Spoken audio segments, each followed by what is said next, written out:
Hey all, this is Palak Nanang studying MBBS and welcome to my YouTube channel.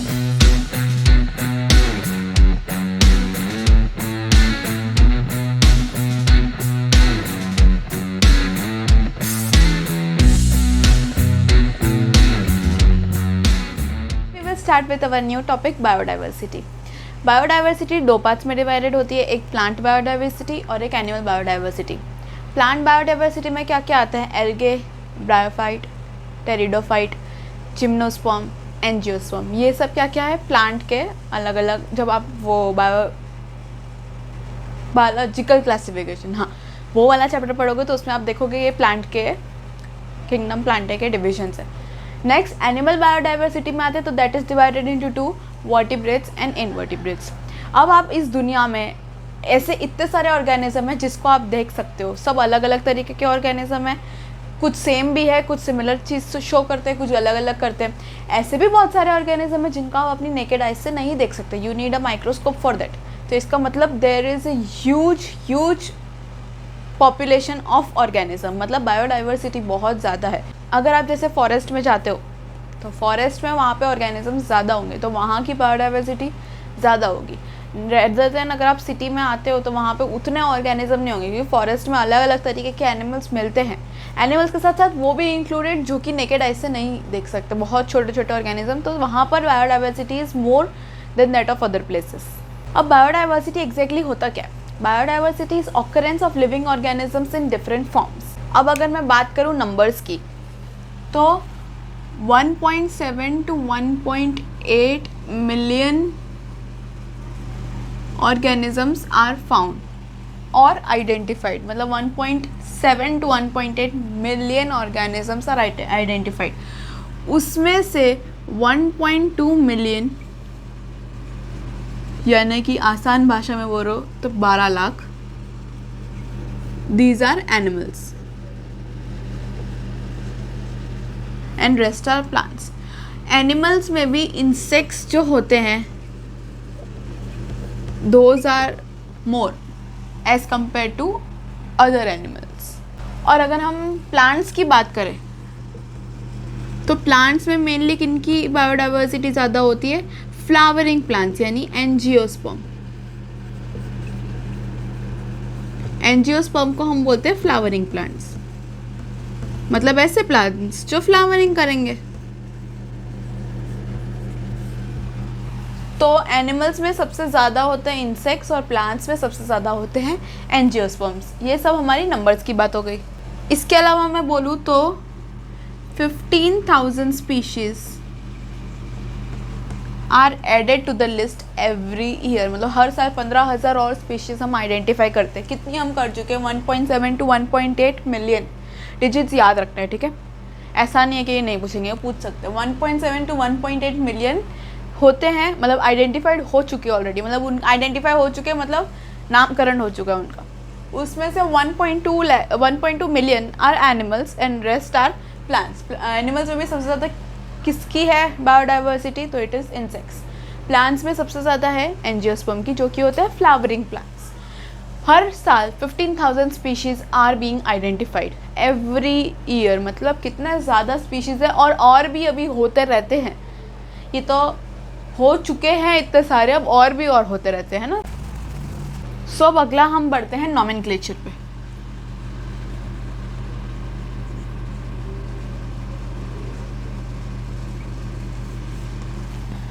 अब जितने भी organisms identified है, हमको उन सबको नाम तो देना पड़ेगा। ऐसा तो है नहीं कि हम सब, मतलब बिना नाम रखे कैसा लगेगा? इंसानों का अगर नाम नहीं होता तो किसी को कैसे बुलाते? अगर किसी से पेंसिल चाहिए, क्योंकि आप स्कूल में पेन पेंसिल तो लेके जाते नहीं हो, अब आपके दोस्त से आपको पेंसिल चाहिए, तो जब तक आप उसको बुलाओगे नहीं उसके नाम से तो वो पेंसिल कैसे देगा, है ना?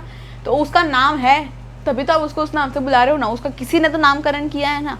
अगर वो राजू है, वो मोहित है, वो जो भी है, तो उसको आप बुलाओगे, है ना? तो उसी तरीके से सारे ऑर्गेनिज्म को नाम चाहिए, नहीं उनको बुलाना नहीं है एक दूसरे को, हमें उन्हें बुलाना है, तो हम उनको नाम देंगे। तो सबका नाम देना ज़रूरी है, तो मतलब सबका नॉमेनक्लेचर करना ज़रूरी है। नॉमेनक्लेचर मतलब हर किसी को आइडेंटिफाई करके उसको एक अपना नाम देना। अब इंसानों में 2 जन का नाम सेम हो सकता है, लेकिन ऑर्गेनिज्म में 2 जन का नाम सेम नहीं हो सकता। सही बात है, वो लोग हमसे ज़्यादा सोफिस्टिकेटेड हो गए, बट स्टिल उनके एक नाम 2 जन पे नहीं लग सकता, 1 नेम ओनली फॉर 1 ऑर्गेनिज्म। तो उस वजह से अलग अलग इंटरनेशनल जो है वो लोग नाम नोमेनक्लेचर के लिए अपनी इंटरनेशनल उन्हें यूनिट बना रखी है। जैसे कि मैं आपको बताती हूँ,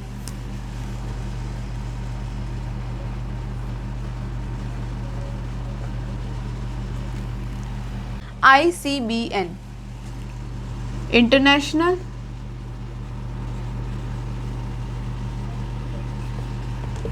कोड फॉर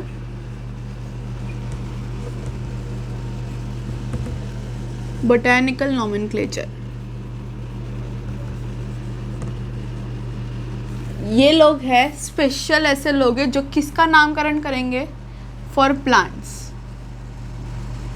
सिर्फ प्लांट्स का करेंगे, उसमें भी accept cultivated plants.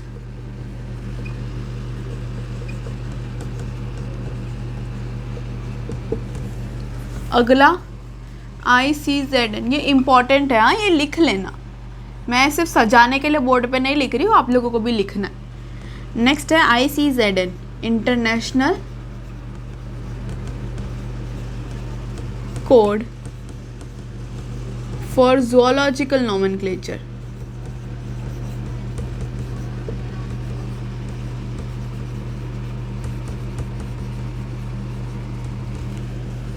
This is for animals।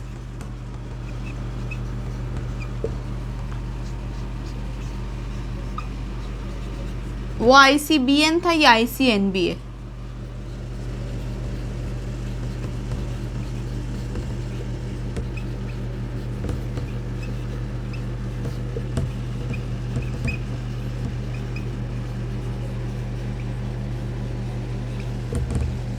ये बैक्टीरिया का है। So international code for nomenclature of bacteria, obviously ये बैक्टीरिया का करेगी। अब अगला ICTV,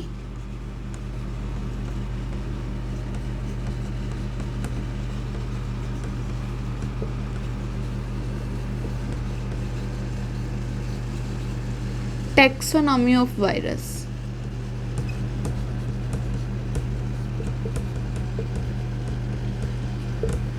ICTV है ना, international code for taxonomy of virus. अगला international code for nomenclature of cultivated plants. हमने ऊपर प्लांट्स किया था सिर्फ, अब ये सिर्फ कल्टिवेटेड प्लांट्स है।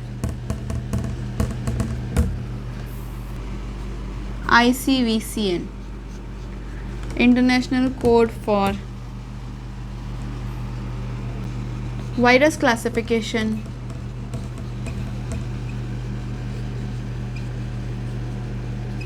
And nomenclature.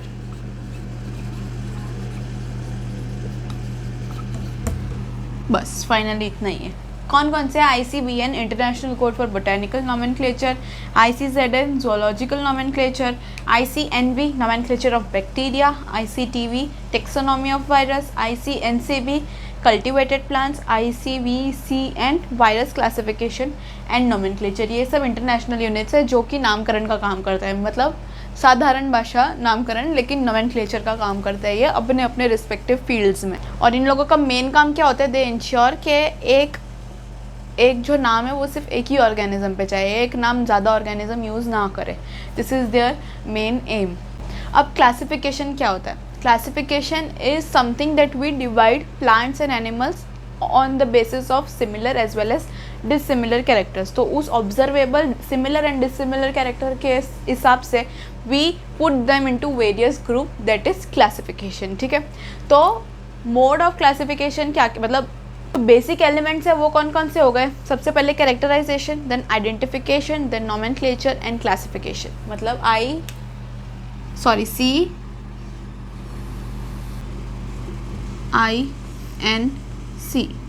सो CINC क्या हुआ? Characterization, identification, nomenclature and classification. This is the basic element of taxonomy. Taxonomy क्या है वो हम अभी पढ़ेंगे, बट अब ये सीरीज याद कर लो। CINC कैरेक्टराइजेशन, लिख लो इसको, कैरेक्टराइजेशन, आइडेंटिफिकेशन, नोमेनक्लेचर, क्लासिफिकेशन। ये चारों है बेसिक एलिमेंट्स ऑफ टेक्सोनॉमी, और ये सारे इंटरनेशनल यूनिट है जो कि सब नाम देते हैं ऑर्गेनिजम्स को। So let's start with taxonomy. Taxonomy क्या है? It is the process of classification.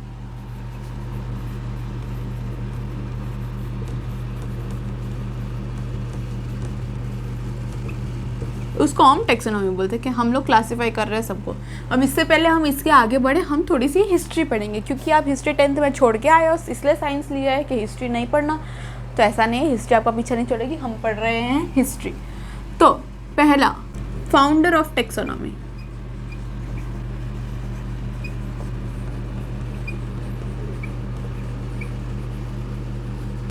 Aristotle.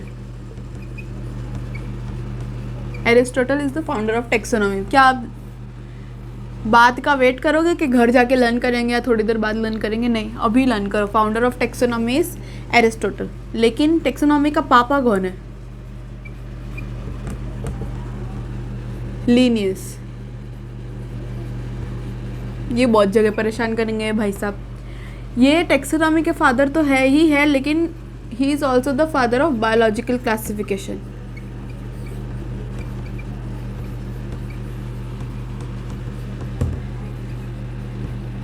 कौन? लीनियस।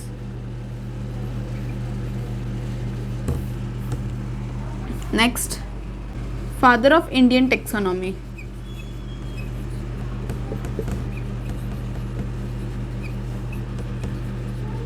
अब वो क्योंकि इंडियन थे इसलिए वो संत थे, तो इसलिए उनका नाम था संतापू। टर्म किसने दिया था?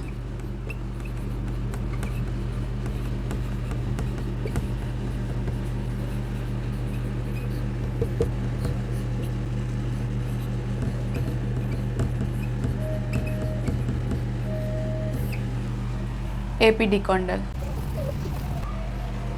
अब अगर हम मोटा मोटा देखें तो हमारे पास डिग्री ऑफ क्लासिफिकेशंस होती हैं, जिसको हम लोग याद रखते हैं ऐसे: कीप पॉट्स क्लीन और फैमिली गेट्स सिक। के से आएगा किंगडम, पी से फाइलम, सी से क्लास, ओ से ऑर्डर, फैमिली का फैमिली रहेगा, जी से जीनस और एस से स्पीशीज। This is taxonomy. ये हमने वाइड क्लासिफिकेशन कर दिया कि हम इसके अंदर डालेंगे। बट एक सिंगल यूनिट है, पेन नहीं चल रहा है, जो एक सिंगल यूनिट है, that is known as taxon. So taxon is the single unit of taxonomy, या फिर it is also the unit of classification. Did you get my point? ये जो फाइलम मैंने लिखा है, ये मैं बताना भूल गई, ये डिवीजन बोलते हैं प्लांट्स में, और अगर एनिमल्स की बात आती है तो फाइलम बोलते हैं। मतलब अगर एनिमल की क्लासिफिकेशन करनी है तो हम कैसे क्लासीफाई करेंगे? Kingdom, phylum, class, order, family, genus, species, जिसको हम आगे अच्छे से एकदम डिटेल में पढ़ेंगे। अभी मैं इसको एकदम वाइड आइडिया दे रही हूँ कि कोई भी ऑर्गेनिज्म है, उसकी स्पीशीज़, उसकी जीनस, उसकी फैमिली ऐसे डिफाइंड होगी। मान लो कि कोई एक की स्पीशीज़ है, मान लो हम लोग मैंगो बात करते हैं, मैंजीफेरा इंडिका, तो इंडिका उसकी स्पीशीज़ है, जीनस मैंजीफेरा। मतलब वो मैंगो को हम इस तरीके से क्लासीफाई कर रहे हैं कि kingdom plant, mango is from kingdom planted, तो प्लांट के किंगडम में से मैंगो है, फिर उसको हम लोग डिवाइड करेंगे, उसका डिवीजन देंगे, उसका क्लास देंगे, इस तरीके से उसको क्लासीफाई करेंगे, हर जगह पर रखेंगे ऐसा। मतलब किंगडम दे दिया, मान लो इसका किंगडम है प्लांट, इसका फाइलम है, सॉरी डिवीजन है सो एंड सो, उसका क्लास है सो एंड सो, इस तरीके से हम उसकी क्लासिफिकेशन कर रहे हैं। This is known as taxonomy. ये पूरे जो है ये टेक्सोनॉमी ही है करना। और इसकी जो सिर्फ एक सिंगल यूनिट है, मान लो सिर्फ किंगडम, तो that one single unit is known as taxon. Okay, taxon is the unit of classification, obviously क्योंकि सिंगल यूनिट है. Taxonomy can be divided into two parts. एक क्लासिकल, एक मॉडर्न. इसमें सिर्फ हम बात करेंगे मॉर्फोलॉजी की, जो बाहरी दिखा हुआ है, और मॉडर्न में हम बात करेंगे मॉर्फोलॉजी, एनाटमी, इकोलॉजी,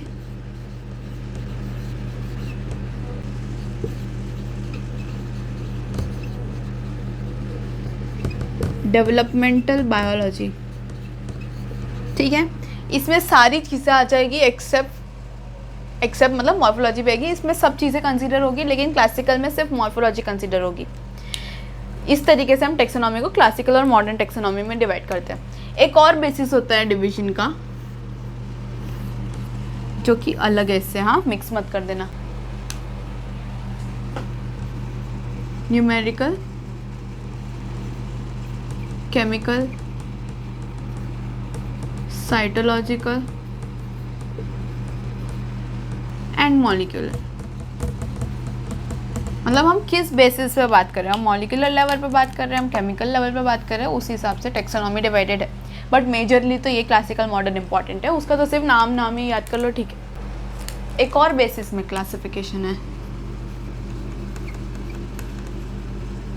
जिससे हम 3 पार्ट्स में डिवाइड कर देते हैं इसको. एक है अल्फ़ा, एक है बीटा और एक है omega. Alpha is same as that of classical, जिसमें हम मॉर्फोलॉजी की या फिर एक्सटर्नल फीचर्स की बात कर रहे हैं. बीटा में हम लोग एक्सटर्नल प्लस इंटरनल फीचर्स की बात कर रहे हैं, और ओमेगा में इट्स अ कंप्लीट इंसाइक्लोपीडिया. ठीक है, इतना डिटेल में जाने की ज़रूरत नहीं है, बट हाँ इस तरीके से हम क्लासिफिकेशन करते हैं. अब ये तो हो गई टेक्सोनॉमी की बात. एक और मैं बात करूँ तो टेक्सोनॉमी को हम अगर फाइलोजेनी के साथ ऐड कर देते हैं, फाइलोजेनी यानी इवोल्यूशनरी रिलेशनशिप, तो हमको मिलता है systematics.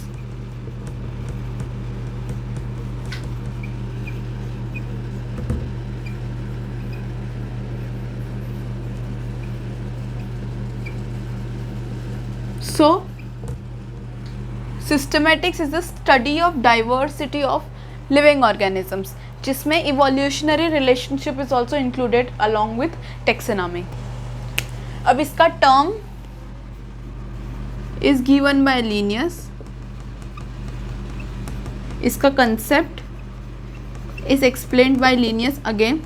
Also, this is explained properly in the book named Systema Naturae.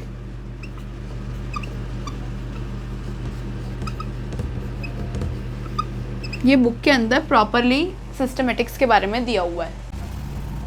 Now systematics can also be divided into 2 parts. एक है हमारे पास क्लासिकल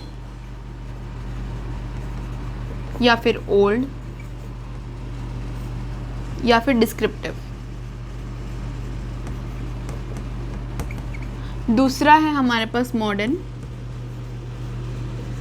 या फिर एडवांस, न्यू सिस्टमेटिक्स या फिर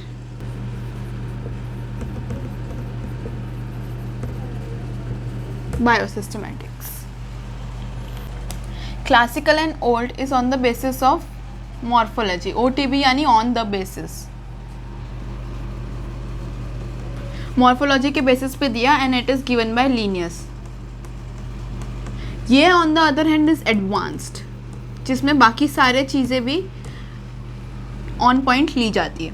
this is given by Huxley. Systematics is taxonomy plus phylogeny, है ना, इसमें भी सेम वही. तो इसमें जो टेक्सोनॉमी है वो क्लासिकल टेक्सोनॉमी यूज़ होती है, और इसमें जो टेक्सोनॉमी है दैट इज़ मॉडर्न टेक्सोनॉमी. उस हिसाब से सिस्टमेटिक्स भी क्लासिकल और मॉडर्न हुआ। ठीक है, अब हम पढ़ेंगे टेक्सोनॉमी और सिस्टमेटिक्स के बीच का डिफरेंस क्या हुआ। टेक्सोनॉमी और सिस्टमेटिक्स, मेरे पास जगह नहीं है इसलिए मैंने छोटी सी ऐसे जगह बना ली, अपनी बुक में कम से कम अच्छे से लिखना। Okay, taxonomy is the Greek word and systematics is the Latin word. इसमें हम इंक्लूड करते हैं CINC, characterization, identification, nomenclature, classification. इसमें भी हम यूज़ करते हैं CINC, but it also includes evolutionary relationship.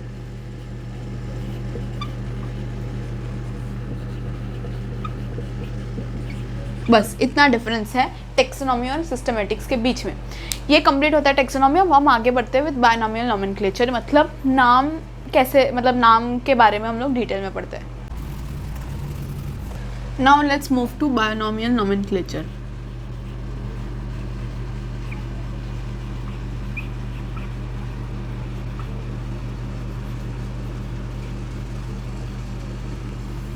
Binomial nomenclature again given by Linnaeus. इस चैप्टर में मैक्सिमम काम जो भी किया वो हमारे लीनियस भाई साहब ने किया। अब जो एनिमल्स हैं उनका बायनॉमियल नोमेनक्लेचर दिया हुआ है, सिस्टमा नेचर है।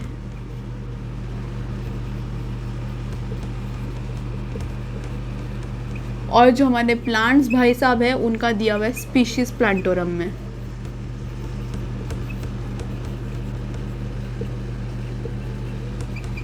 अब हम पढ़ेंगे रूल्स ऑफ बायनॉमियल नोमेनक्लेचर, जो कि महा इजी है। सबसे पहला rule,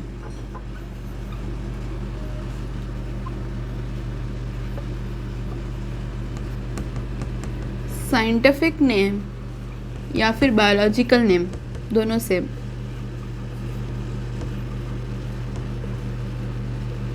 both should be in Latin language. क्यों लैटिन लैंग्वेज? क्योंकि लैटिन लैंग्वेज के कोई भी सिनोनिम्स नहीं है, इसलिए उसको लैटिन लैंग्वेज में ही यूज़ किया जाता है। अगर कोई भी साइंटिफिक नेम है, साइंटिफिक नेम SN, तो उसके 2 पार्ट्स होने चाहिए, एक जेनेरिक नेम और दूसरा स्पेसिफिक एपिथेट।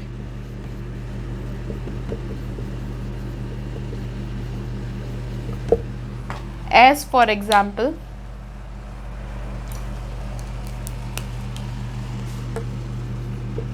ह्यूमंस का क्या है? होमो सेपियंस।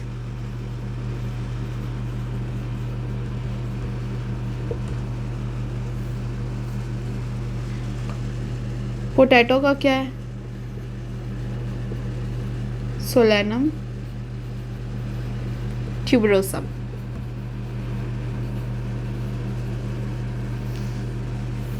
तो 2 है, ये पहला वाला इज जेनेरिक नेम, दूसरा वाला इज स्पेसिफिक एपिथेट। तो ये रूल है कि 2 नाम होने चाहिए। उसमें भी जो जेनेरिक नेम है उसका जो first letter should be capital और जो स्पेसिफिक एपिथेट है उसका फर्स्ट लेटर इज स्मॉल। ये तो ऑब्वियसली इंग्लिश जैसे पढ़ते हैं वैसा ही है। चौथा, अगर ये जो बायोलॉजिकल नेम या scientific name if printed, it should B printed in italics. इसीलिए आपकी बुक में जब भी बायोलॉजिकल नेम दिया होता है तो उसकी जो फॉन्ट होती है वो इटैलिक्स होती है रेदर देन बाकी सबकी। दूसरा, if it is written then it should be underlined, जो मैंने किया। देखा आपने, मैंने किया ना इसको अंडरलाइन, वो इसीलिए क्योंकि it should B underline, this is the rule. जैसे अगर मैं मैंगो लिख रही हूँ तो मैंगो नहीं लिखूंगी, उसका साइंटिफिक नेम है मैंजीफेरा इंडिका।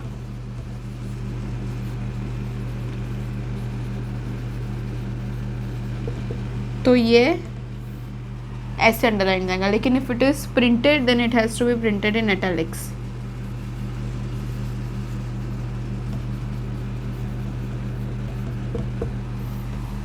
ओके, या ऐसा अज्यूम कर लो कि ये प्रिंटेड है और ये इटैलिक्स में है, लेकिन जब रिटर्न होना तो ये ऐसे ही रिटर्न होना चाहिए। इसकी length should be between 3 to 12 letters. ठीक है, ये भी एक रूल है। अगला जो बहुत इम्पॉर्टेंट रूल है कि उसका जो डिस्कवरी जिसने की है, जैसे मैंगो, उसकी डिस्कवरी किसने की है? एज यूजुअल हमारे लीनियस भाई साहब ने। तो जिसकी भी डिस्कवरी उसने की है, that name should be return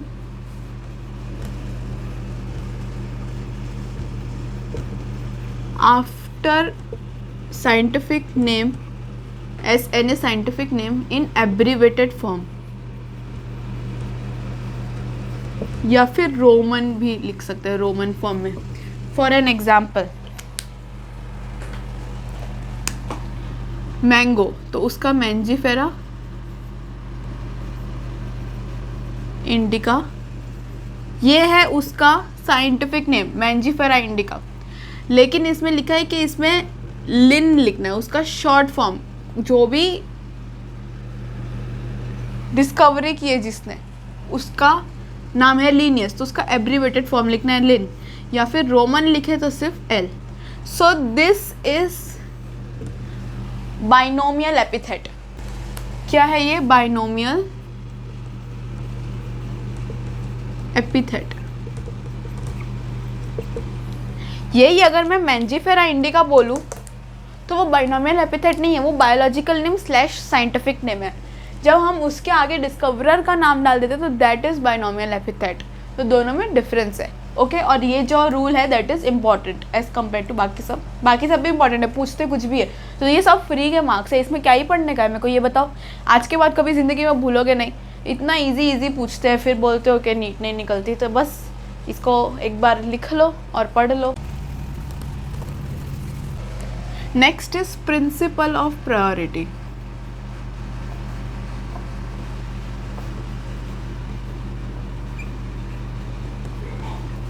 What does principle of priority say? वो ऐसा बोलता है that the first name given to the organism is valid. So, if the second name is given, that name is considered to be synonym. For an example,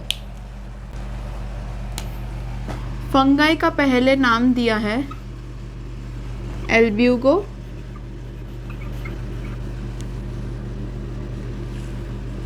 Candida, ये इसका valid name है। इसके बाद इन लोग ने अगर एक और नाम दे दिया,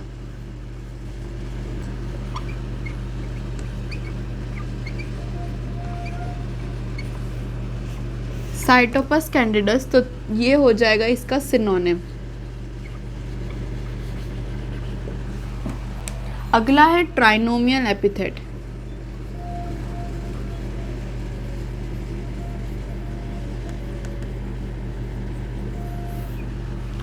this concept is given by Lamarck.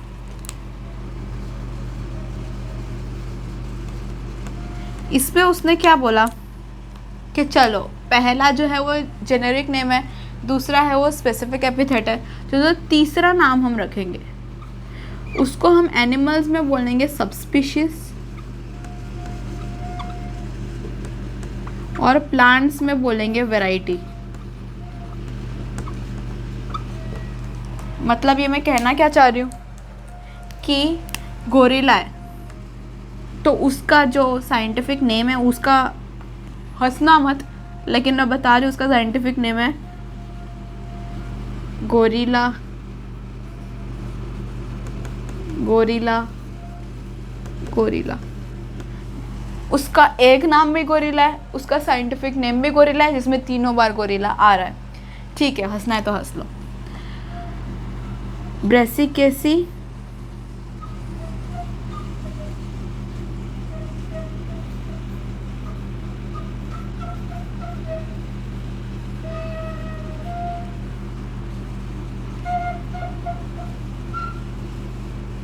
This is cabbage.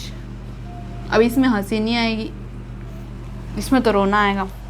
मैं ये कहना चाह रही हूँ कि दो नाम रखे थे, एक जेनेरिक नेम एक स्पेसिफिक एपिथेट, इसमें भी एक जेनेरिक नेम एक स्पेसिफिक एपिथेट, बट लेमार्क भाई साहब को ये मज़ा नहीं आया इसमें। ऐसा दो नाम याद करने में तो इतनी आसानी होगी, अब मुश्किल कैसे बढ़ा है, तो हम रखेंगे 3 नाम। 3 नाम में एनिमल के लिए जो होगा वो सब स्पीशीज़ बोलेंगे और जो प्लांट्स के लिए होगा वो वेराइटी बोलेंगे। तो एनिमल्स इज, जैसे फॉर एग्जांपल गोरिल्ला की बात करो तो उनके 3 नाम होंगे, एक जेनेरिक नेम, एक स्पेसिफिक एपिथेट और एक सब स्पीशीज़। तो गोरिल्ला गोरिल्ला गोरिल्ला। अब हम कैबेज की बात करें तो कैबेज में 3 नाम होंगे, ब्रेसिकेसी, ओलिरेसिया। इसमें जो ब्रेसिकेसी है that is the generic name, oleracea is the specific epithet, और जो वर मतलब वेराइटी है that is capitata, this is cabbage. अब अगली बार जब भी घर पे कैबेज की सब्जी बनेगी तो आप मम्मी को बोलोगे कि please Brassicaceae oleracea were capitata बनाओ, है ना। तो इससे आपको हमेशा याद रहेगा।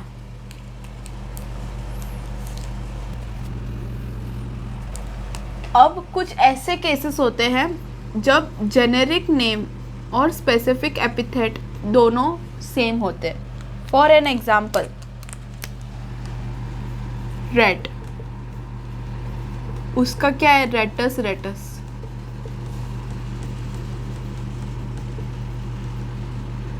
या फिर स्नेक, स्नेक का biological name is very interesting,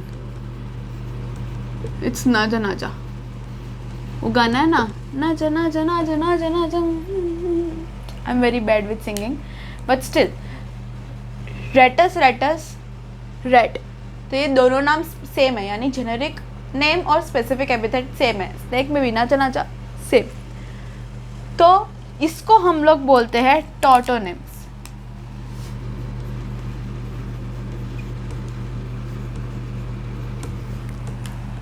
क्या मतलब इसका कि जेनेरिक नेम और स्पेसिफिक एपिथेट दोनों सेम होंगे। अब जो हमारे ICZN महाशय है उन्होंने तो एक्सेप्ट कर लिया कि चलो ठीक है तुम रख लो, तुम्हें 2 रखना है तो रखो, लेकिन जो ICBN है उन्होंने एक्सेप्ट नहीं किया। वो बोलते नहीं भाई हमें ऐसा नहीं चलेगा, हमें 2 अलग अलग नाम नहीं चाहिए। तो इसीलिए यहाँ पे जो मैंने एग्जांपल दिया वहाँ पे रेट और स्नेक यानी एनिमल्स का दिया है, प्लांट्स का नहीं दिया, क्योंकि बॉटनी वालों ने एक्सेप्ट ही नहीं किया 2 नाम रखना।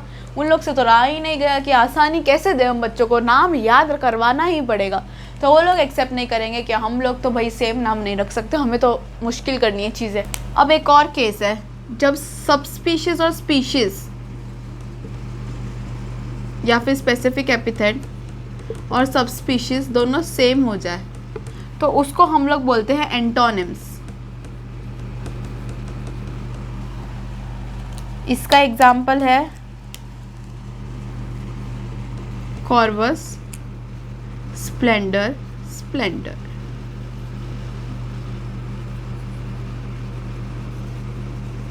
जिसमें मैं अंडरलाइन करना भूल गई हूँ। तो ये एक्सेप्ट किया है, किसने एक्सेप्ट किया होगा? ICZN ने तो कर ही दिया, बेचारे भोले भोले से है, और ICBN ने भी एक्सेप्ट कर लिया है। ये एंटोनिम्स की प्रॉपर्टी, मतलब एंटोनिम्स जिसमें स्पेसिफिक एपिथेट और सब स्पीशीज दोनों सेम हो, ये दोनों ने एक्सेप्ट कर लिया। अगला है होमोनिम्स। होमोनिम्स मतलब same name for 2 organisms. Homonyms का मतलब क्या होता है कि 2 ऑर्गेनिज्म है उनको एक जैसा नाम देना। अरे ये कैसे हो सकता है? अभी तो हमने शुरुआत में ही बोला था कि 2 ऑर्गेनिज्म का नाम सेम कभी हो ही नहीं सकता, इसलिए तो हम नॉमेनक्लेचर कर रहे हैं। तो ये क्या बता दिया, सेम नेम फॉर 2 ऑर्गेनिज्म, बिल्कुल सही, क्योंकि हमको 2 ऑर्गेनिज्म को सेम नेम नहीं देना है, इसीलिए ये जो चीज़ है ये ना ही ICZN ने एक्सेप्ट की है ना ही ICBN ने एक्सेप्ट की है। उन्होंने मना कर दिया भाई हम 2 ऑर्गेनिज्म को सेम नाम नहीं दे सकते। अब इसका भी मैं आपको एग्जांपल बताती हूँ, आलमंड और प्लम।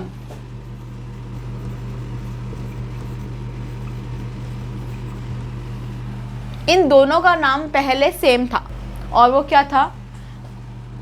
प्रूनस डुल्सिस।